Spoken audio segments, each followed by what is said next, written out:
Yo, what is up, guys? Welcome back. D_Blacktae here today, bringing you guys a video on the Pig Tank Slayer. Alright, Pig Tank Destroyer, my bad. This motherfucker right here, bro, this man was out here destroying dojos. He leveled a city. This guy was in chapter 2. He's the one that was in the tank that they had to send actual sand. They sent Hagamichi after this guy. This is how badass this guy was. All right, so the Pig Tank guy, right, he wanted to destroy dojos. He went to the dojo with a plan. He's intelligent, competent. He knew he couldn't fight all the head samurais at the dojo, so you know what he did? He devised a plan, took out a whole fucking city, leveled that shit, knowing that they were gonna send samurai, and he went in there and he just leveled that shit. All right, not only that, this man has a cannon, right? He shot Hayataro out of the sky, all right? And then he beat Hachi, all right? If it wasn't for Nanashi, Hachi would not be here right now. So put some respect on the Pig Slayer's name. Dude's the GOAT, all right? Top 5, he's at least samurai level, all right? But for real, guys, welcome back. We're gonna be talking about Ata today, and this dude is fucking GOAT, all right? So he should have a badass moniker like fucking like Daruma does. Dude, they literally call Daruma the master of the Kongo Yasha style, the wandering lone wolf, the slayer of 1,000, the star crushing dog samurai, all right? This dude Daruma, all right, a monster, all right? But Ata is on that level, so Ata should have some badass title, like, and here's some ideas I got. All right, the right hand of Kala, all right, the betrayer of the Kongo Yasha, star crusher, killer of Mujin, all right, slayer of the moon. Dude is a monster. But that's a little idea that came with. If y'all got any ideas of what we should call Ata, put that in the comments down below. So let's get into this, right? So we get introduced to Ata in chapter 4, and this is around the time when Daruma was talking to Dr. Furuta about Hachimaru being a key.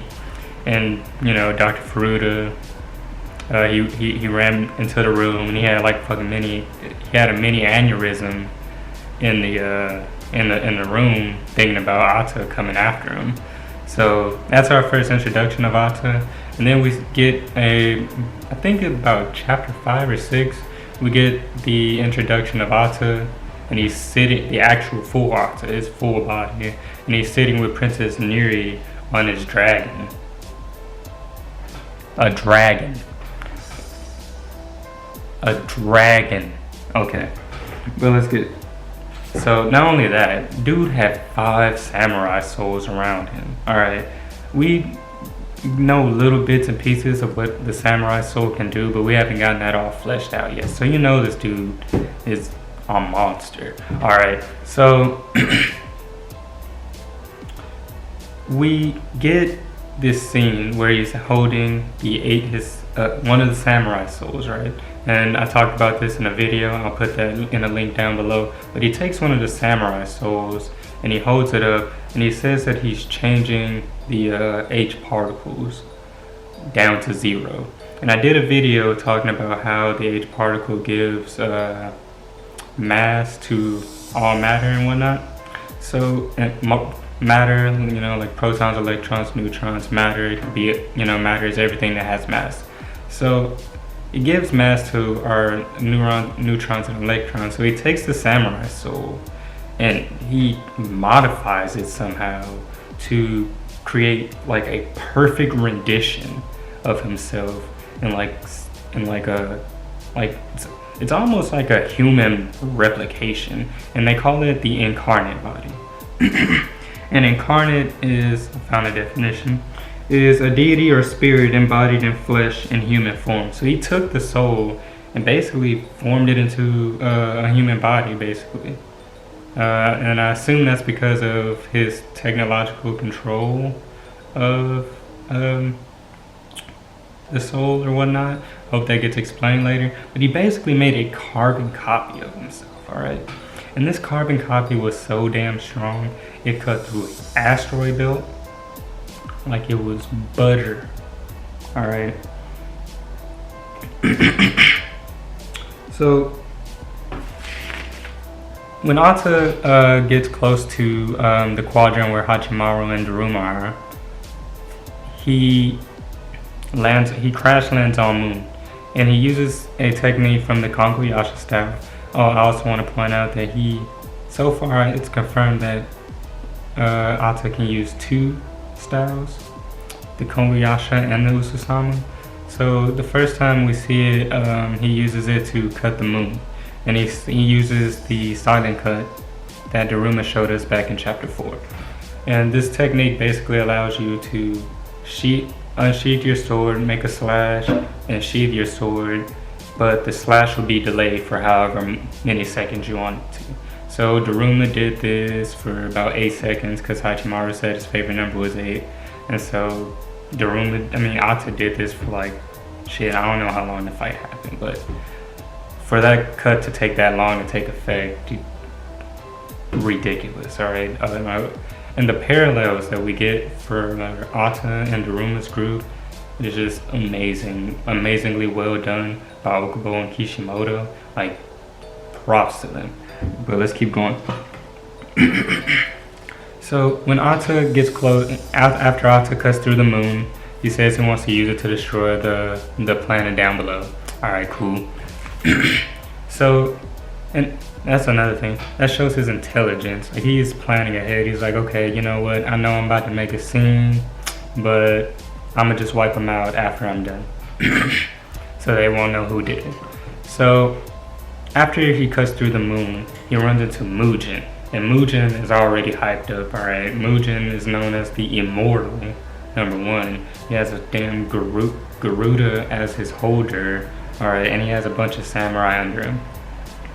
Ata washed Mugen. Washed. And he laughed. Do you know how disrespectful that is? He laughed at this man. He was like, you call this a planet protector? Not only did he wash Mugen, he killed Princess Sa, he killed all the samurai on board the Garuda, he killed the Garuda. Why? So he crash lands on the Earth, right? And so we see a little bit more of how samurai are able to mold their body and use their body more technologically. And he was able to basically make a sonar to locate Hachikaku or Hachimaru. And I'm not sure if this is because he shares like the same resemblance to the brothers that get introduced later on. That's spoilers if you're not caught up. But or if like he can specifically select out Hachimaru. I'm not sure how that works because Princess Sa had an ability called Farsight, and she didn't even know who Hachimaru was, but she was able to find him and sense him out and state his name for that matter, and whose locker ball it came from. So hopefully we get a little bit more of that being fleshed out. But when when Ata finds and locates Hachimaru, him and Daruma have a short clash. And it's not really a clash because Ata dominates. Again, like I cannot express enough how much Kishimoto and Okubo are gassing Ata right now. Like Ata is next level. Alright. So he uses a Konguyasha style technique called the Hidden Blade. And it just cut Daruma all open. And cut Daruma's hand, his face. Like he was scarred. Like, and Daruma couldn't move for like 5 minutes, 6 minutes. Like it was ridiculous. Like Ata is a monster. Okay, and so as we go more into Ata and we learn more about the plan with him and Dr. Furuta and how they created Hachimaru to be not Hachimaru. Hachimaru was a failed, he wasn't supposed to be even exist. But how they created the Spirit Key project to to open the Mandala's box to become like gods, essentially, is what he says. And so this is kind of hypocritical, Daruma says, but I believe it's more conviction. I believe Atta has a sense of justice, and I believe that something occurred to him, because even during this confrontation between him and Daruma, he still revered Daruma as his master, and he still bent the knee, basically. You know, he kneeled to him, and he told Hachimaru essentially, like, is this how you talk to your master? This is very disrespectful. So Atta is I believe he's a man of conviction, and there is a specific reason as to why he decided to betray Akkala. Like, I don't think it was, Daruma says it was out of power, but maybe something happened to his princess. Maybe he lost his princess and realized he wasn't strong enough or whatnot. Or maybe he said, it wasn't me who betrayed the world, it was God. So, I mean, Atta has some strong convictions there. So, I mean, that's pretty much it. Let me know what you guys think about Atta down below. Like, comment, and subscribe. Follow me on Twitter, D_Blacktay. Peace.